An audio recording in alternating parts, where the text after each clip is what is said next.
Hey guys, wanted to give you another little update on how I've been doing this season. It is July 6th and I fished last weekend on June 30th in the Megabass Pro Open, a team tournament out of Sandusky with my brother-in-law Alex Newman. Before that, I fished a club tournament up on Lake St. Clair on June 24th. That had been a Sunday, first day of practice for the FLW boys up there for their tournament. So I've actually done pretty well in the last couple of weeks, which is pretty awesome. In club tournament, I really didn't do a great job as far as execution, but I found them. And I'm going to take that as a personal victory for myself. Club tournament, really, you can't win any money, and I had some problems breaking them off. I actually broke off about 7 fish, and they were all the size of the 2 giants that I weighed in. I weighed in 1/5 and one about 4.5. And man, I usually struggle that time of year on Lake St. Clair. So for me to have found them, and unfortunately I lost them, but I was absolutely on the right school of fish, which was pretty good for me.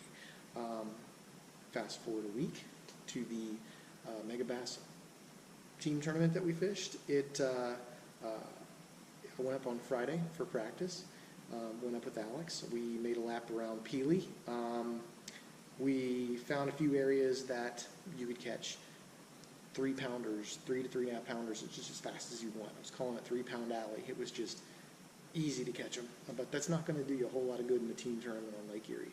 So we kept moving, and as we kept moving, we tried some different things, some kind of out-of-the-box things, and ran across them at one point in the day, about noon. Pulled up to a little waypoint, and I made a cast, and I caught one about 4.5 pounds. And as I was trying to reel that one in, Alex fires out there, and he hooks up and jumps off 1/4. I got mine out of the net, pitched it back in the lake, fired another cast back at that waypoint, and caught 1/4. So if you catch them in rapid succession like that, and they're all good ones, you've found the right school of fish. So that's all we really needed to see in practice. We spent the next several hours kind of running around that area looking for more stuff, which we did find, but not the concentration of fish that we needed. So that was our practice day. On tournament day, we ran straight to our good stuff. Within the first 5 or 6 casts, I caught 1/5. The bite kind of died down pretty quick after that. Caught maybe a couple more in the 3-pound range. Those aren't really going to help you.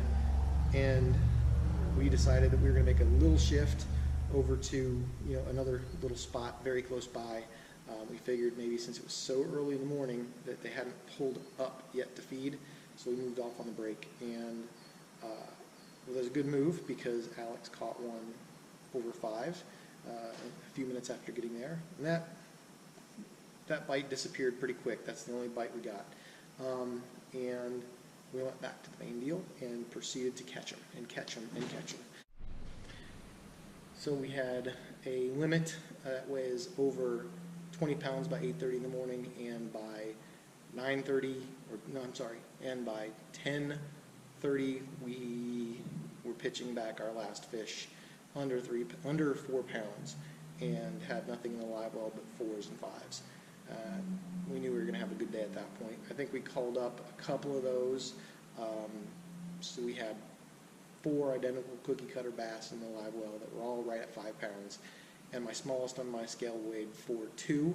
We weighed in 24.21 pounds to win it. So that's a pretty nice payday. We got $4,700 split between us, and another $500 in Ranger Cup cash.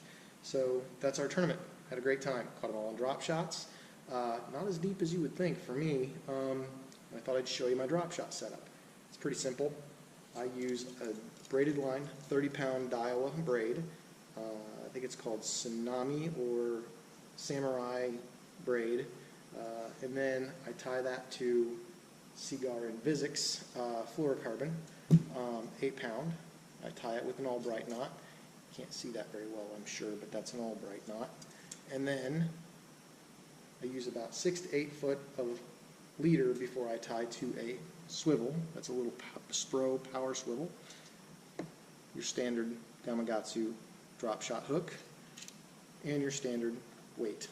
The rod I use is a G Loomis drop shot rod, and this is a Shimano Stratic, so 2000 series. But yeah, that's a 3000. So that's the pretty basic setup. It's a pretty nice setup.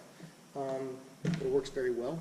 The other thing I wanted to do is go over kind of how I've been trying to bring my leadership series at work into my fishing.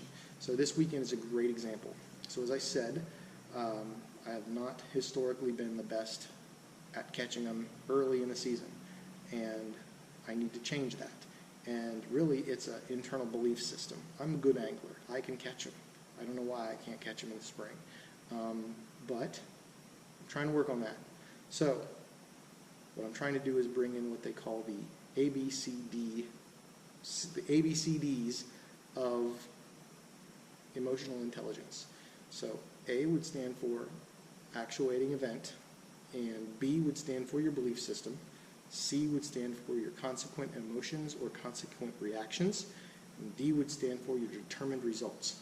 So you can't control A, you can't control the activating situations, such as pre-spawn fish, the weather, and you really can't control your outcome, but what you can control are your belief systems and your consequent emotions or decisions. And that's what I'm working on, changing my belief systems so that, I believe I'm a good angler in the spring and I can catch them. And I'm changing my decisions that I make based upon that. And those are the two internal things I can control. Much like KVD always says, you work on what you can control and don't worry about the rest. Well, those I can control, the demons in your head. So, been working on that, and it's worked. It's worked very well this spring so far, so I hope it continues. Anyway, guys, hope you guys have a good day, evening, and I'll see you on the water.